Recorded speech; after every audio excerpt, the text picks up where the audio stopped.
warahmatullahi wabarakatuh. Waalaikumsalam warahmatullahi wabarakatuh. Perkenalkan, kami dari kelompok 4 akan presentasikan tentang instrumen digital. Sebelumnya, perkenalkan nama saya Aisyah Narto. Langsung saja, pertama akan dibacakan oleh Ilhamna. Instrumen digital yaitu alat ukur yang menampilkan hasil penghitungan dalam bentuk angka digital yang jelas, menggunakan rangkaian elektronik untuk membaca, memproses, dan menampilkan data. Lebih akurat, cepat, dan mudah digunakan dibandingkan instrumen analog. Kemudian fungsi utama instrumen digital yaitu mengukur besaran listrik seperti tegangan, arus, resistansi, kapasitansi, dan frekuensi. Membantu menganalisis kondisi rangkaian listrik atau elektronika. Digunakan untuk pengecekan, perawatan, serta perbaikan pada peralatan listrik.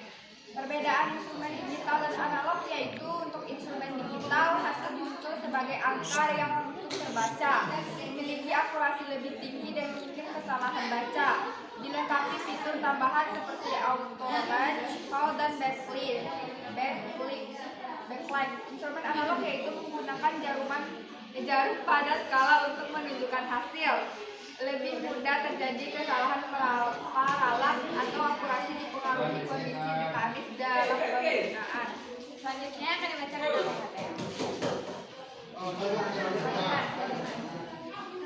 Jenis-jenis instrumen digital. Digital multimeter, alat serbaguna untuk mengukur VAQ, frekuensi, dan kapasitansi. Kilometer mengukur arus AC dengan menjepit kabel tanpa memutusnya. Digital oscilloscope untuk melihat bentuk gelombang sinyal. Function generator menghasilkan sinyal uji berbagai bentuk. LCR meter mengukur induktansi, kapasitansi, dan resistansi komponen. Digital multimeter atau DMM, alat ukur utama yang digunakan di laboratorium listrik atau elektronika. Dapat mengukur tegangan AC atau DC, arus, dan resistansi. Pada beberapa tipe dapat mengukur frekuensi, kapasitansi, dan kontinuiti atau bunyi band. Bagian-bagian digital multimeter. Display menampilkan angka hasil pengukuran. Selektor atau rotary switch memilih mode jalan yang buat cara panik.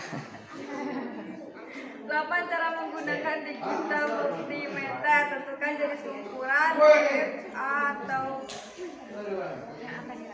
yang akan dilakukan. Pasang prob hitam ke COM dan prob merah ke port sesuai fungsinya. Putar selektor ke mode pengukuran yang benar. Hubungkan prob pada titik yang ingin diukur. Baca hasil pada display dengan teliti. Selanjutnya yaitu kesalahan umum yang harus dihindari. Yang pertama, mengukur arus tetapi selektor berada pada mode tegangan. Yang kedua, salah memasang probe pada port arus besar. Yang ketiga, mengukur resistansi pada rangkaian yang masih menyala. Yang keempat, tidak memperhatikan range pengurangan sehingga hasil tidak tepat. Selanjutnya, klemeter atau tang ampere digital. Mengukur arus AC dengan menjepit rahang klem pada kabel. Tidak perlu memutus atau membuka sambungan kabel sehingga lebih aman. Cocok untuk mengukur arus besar dengan cepat dan praktis. Beberapa tipe bisa mengukur tegangan, resistansi, dan kontinuiti. Cara penggunaan klemeter yaitu buka rahang klem menggunakan tombol handle, jepit klem di sekitar satu kabel yang dialiri dua arus. Pastikan hanya satu kabel yang dijepit agar hasilnya akurat.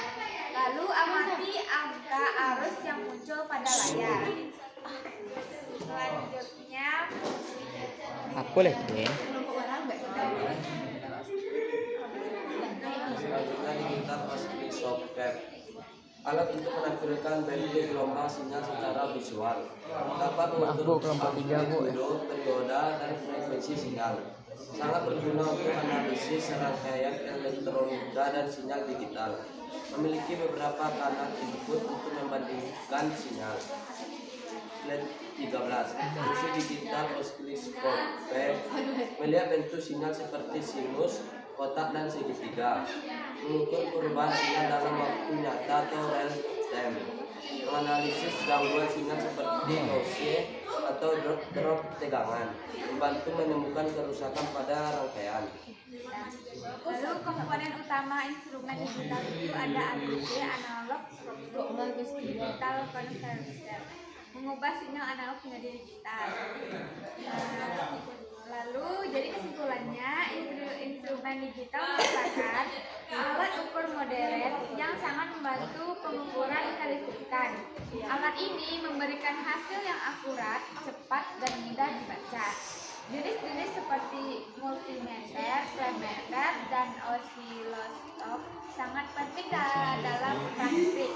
Penggunaan yang benar serta memahami fitur alat akan menghasilkan pengukuran yang aman dan cepat. Sekian dari kelompok kami. Baiklah, kami akan Saya Keisha Valentina Azahra, perwakilan dari kelompok 1. Pertanyaan untuk kelompok 4 adalah mengapa lampu LED lebih hemat daripada lampu pijar? Tolong jelaskan alasannya. Terima kasih. Bagaimana instrumen ini memastikan kualitas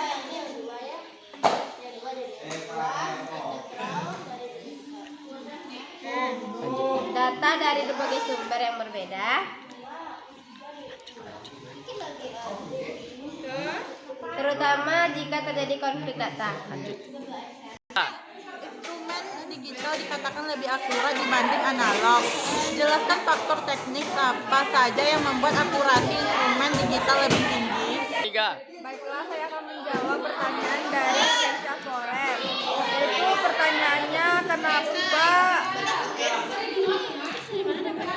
mengapa lampu LED itu hemat dibandingkan lampu pijar? Ya, tentu lampu LED itu jauh lebih hemat energi dibandingkan lampu pijar karena perbedaan mendasar dalam cara kerja dan efisiensinya. Yaitu lampu pijar sendiri menghasilkan cahaya dengan cara memanaskan filamen tipis, sedangkan LED menghasilkan cahaya melalui pergerakan elektron dalam material. Kemudian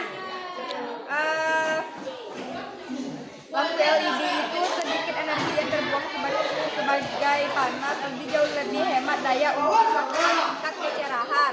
Sedangkan lampu pijar dia prosesnya tidak efisien karena diubah menjadi panas dan hanya sebagian kecil sekitar diubah menjadi cahaya. 3. Baiklah, saya akan menjawab pertanyaan dari Queen Latifah Yasmin, yaitu ada faktor teknis yang membuat instrumen digital lebih akurat. Yang pertama ada resolusi tinggi, menghilangkan kesalahan pembaca, stabilitas elektronik, dan kompensasi. Ketiga faktor ini menghasilkan presisi, konsistensi, dan akurasi yang lebih tinggi pada instrumen digital. 3. Baiklah, saya akan menjawab pertanyaan dari Jakia. Instrumen digital dikatakan lebih akurat dibanding analog. Jelaskan faktor teknis apa saja membuat akurasi instrumen digital lebih tinggi. Yang pertama, konversi sinyal analog ke digital atau ADC. Yang kedua, penghilangan human error pembacaan. Yang ketiga, komponen elektronik yang lebih stabil.